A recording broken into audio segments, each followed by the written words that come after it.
Kia ora, good evening. Fire investigators were back at the scene of Sunday night's massive fire in Gore, trying to unearth the cause of the blaze. Invercargill fire investigator Mike Carhill said today they're focusing on a specific central area around the electrical switchboard was located.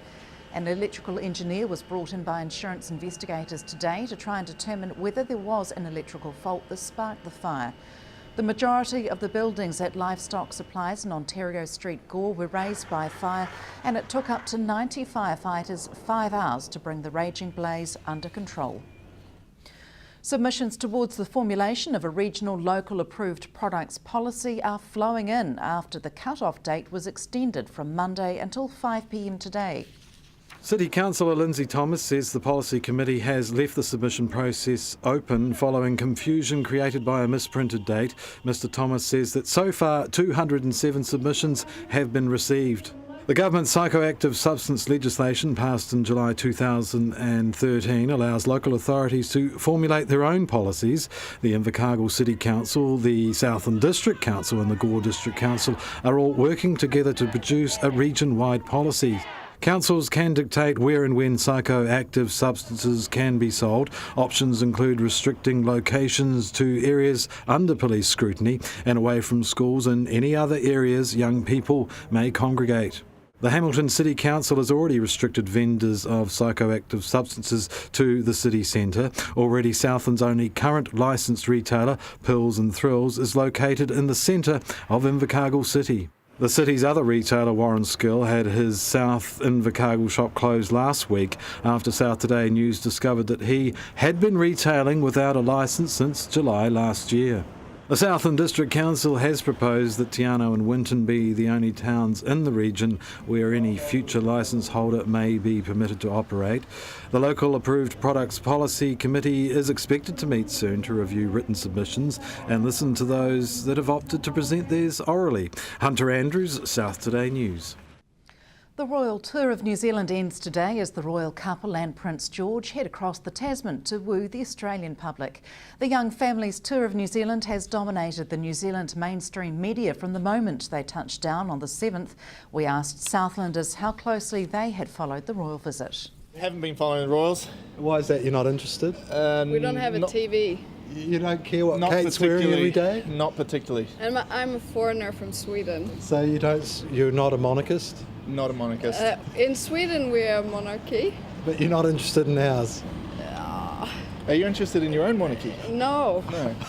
I take an interest in them, but I'm not really interested when they come to New Zealand. Do you think they're more celebrities than royalty? Is it all about the celebrity they have or the fact that they are royal? More celebrity. You don't care too much what Kate's worn today and how Not often really, she's changed? No. Not really, no. Are you a monarchist or you prefer a republic? Well, you're on a president or a queen of New Zealand? I'm sort of in two minds actually, It functions all right how it is now, but I'm not actually a royalist as such. That photo of them in the shot over jet's gone worldwide though. Well, it's not too bad for our tourism. You don't think it is? No, it's pretty good actually. No, it is brilliant that they come to this country. It is a good place to be. Would you have gone all the way to Dunedin or Central Otago to see them? Oh, absolutely. That would have been brilliant. What about that nice shot of them in the shot over jet? That went all around the world. Is that not good promotion? Oh, maybe, but other people could do this as well. You get some Hollywood stars do the same sort of thing. So and they actually sort of kind of work for their money. Consider yourself a royalist then? Yes, I can. Yes. Did you get to see them at all or just through the media? No, just through the media, unfortunately, yeah. Yes. Would you have gone to see them if you could? Yes, I definitely would have gone to see them if I could, yes. Have you been following the royal tour? No, not really. Why is that? It doesn't interest you? Not much time to sit down and watch it, to be honest. There's more news going on. Is that because you're not a monarchist and you'd support a republic or not that far? No, don't go that far. You quite like them? Yeah, they're doing all right. I'll bring a few tourists to the country, I'm sure. You would have seen them? Would you see them if they had come here? If they had come to Invercargill, I would bring the kids down and have a look. But So you're not interested in what the family's wearing, what Catherine's wearing each day? Not at all, no. Preliminary analysis of police's recent 2-month enforcement of reduced speed threshold has revealed significant results. Between the 1st of December 2013 and the 31st of January this year, police strictly enforced a reduced threshold of just 4 kilometres an hour over the speed limit rather than the 10 kilometres an hour allowed normally. So far, figures indicate that there were between 36 and 51% less drivers breaking the 100 km/h legal speed limit on open roads. The proportion of drivers exceeding 100 km/h was down between 47 and 62% compared to the previous 4 years, while the number of motorists travelling in excess of 110 km/h was also down between 43 and 60%. Deaths on New Zealand roads were down 26% for the 2 months of December and January compared to the previous year. There's been progress in the long-running saga surrounding the future of the home of the Southland Stags, Rugby Park.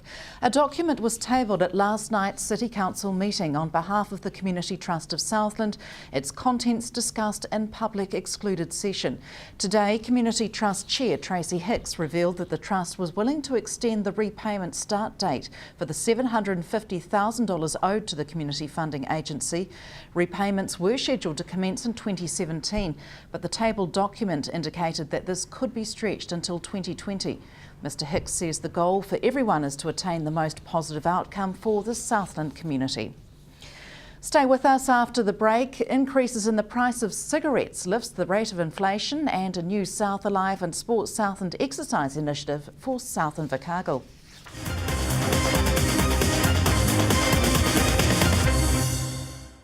Welcome back. The Consumer Price Index rose 0.3% in the March 2014 quarter, with higher tobacco and housing prices partly countered by seasonally cheaper international airfares, package holidays and vegetables.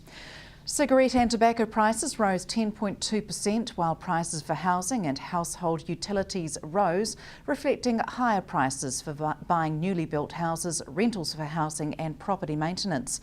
International airfares fell 10% this quarter, reflecting seasonally lower airfares to all destinations and cheaper package holidays. Vegetables also showed seasonal price falls. The CPI measures the rate of price change of goods and services purchased by New Zealand households. Statistics New Zealand visits 3,000 shops to collect prices and check product sizes and features. Urban rejuvenation group South Alive are continuing to make a difference in South Invercargill, this time a healthy one, with a new program called South Invercargill Active Adults. Funded by South Alive and Sports Southland, the 10-week program offers an introduction to exercise for up to 20 adults over the age of 20. The project is a first for the South and possibly New Zealand. It's the brainchild of Sports Southland's Jared Cappy. It's to focus on an introduction to exercise in the community, South Alive Community Park, which is next door to South City Shopping Centre. There's a nice park out there. It's got some new gym equipment, it's got some step-up boxes. I suppose we're going to teach the community how to use the equipment safely and effectively, guided by us and with a guided program, and educate about what reps are, what sets, what's the safe way to exercise, and hopefully the people in the community will teach others how to use it as well. There'll also be a nutrition element, and probably we'll also go to New World Supermarket in South City and show them what foods are good for you and what foods are bad, and how to do food label reading and supermarket trickery for advertising and everything like that. And there's a criteria to be on the program, as they have to be inactive for less than 2.5 hours a week or less than 30 minutes a day, which is Ministry of Health guidelines or recommendations. And they'll be signed on to green prescription, which is they're referred from their GP as well, or GP sign-off. And then they get one-on-one support with one of our advisors as well, once a month for 3 months. So with the green prescription, they're getting that medical backup as well? Yeah, medical backup. So clearance to exercise, make sure it's safe for them to exercise, so they don't have any conditions that could upset them when they exercise. And we just sort of give them that motivation along the way. So this has only been open for a few days, but you've already got a number of registrations. Yeah, it's been open for this week, probably since Monday, and we've got 5 registrations already, which is great. So there is a need in the community. If it's successful, is it something that'll carry on, do you think? Hopefully, we're looking at ways, if we get enough people to it and it works very well, that it can carry on. We're not quite sure how that will carry on yet, but maybe that the adults on the first intake will start teaching others in the community. There is a lot of equipment around Queen's Park as well. Is it something that could be replicated in Queen's Park too? It could be. It would have to have the funding there to do it, but there's a lot of equipment, and I think, when I run through Queen's Park and see people on it, people don't really know how to use it, or they're not sure how many reps they should be doing, and you see kids jumping on there, playing on it, and it would be a good way to teach people how to use it. And while they're using it, it's just, exactly the same as going to a gym. You need to have an introduction into the gym and showing you how to use it to make sure no one hurts themselves as well. Talks are underway that could see Southern Institute of Technology resource staff flown to Fiji to mentor film students, which could lead to Fijian students coming here to study film. Fiji is wanting to become more renowned as a filmmaking destination, and its government is offering tax incentives to grow the industry. Film Fiji are seeking filmmaking mentors from New Zealand to train students, in particular school students, to make short films as part of the annual Cooler Film Festival, now in its 9th year. SIT will be acknowledged by the Film Fiji and the Kula Film Festival as a partner, and that opens a lot of possibilities for future collaboration between Fiji's filmmaking activities and SIT's film school. Yeah. Can you give us some examples as to what they might be? It could be joint productions. It could be more intensive training for Fiji's fledgling post-production industry, because they already have a lot of film crews coming from outside.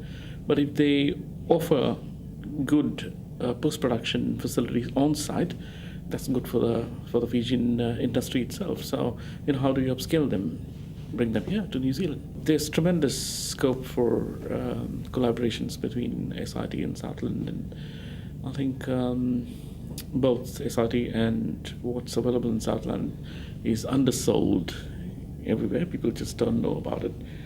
And it's organizations like ours, that's Pacific Island Trade and Invest, and we can play a role in bridging the need and what's available here, and make a win-win situation for everybody. Over the last few years, Fiji is trying to position itself and leverage its beautiful scenery, which it has, into a filmmaking destination. And it's been progressively increasing its tax breaks, and the current tax break is about 47%. So that's quite attractive to filmmakers to come and shoot films there.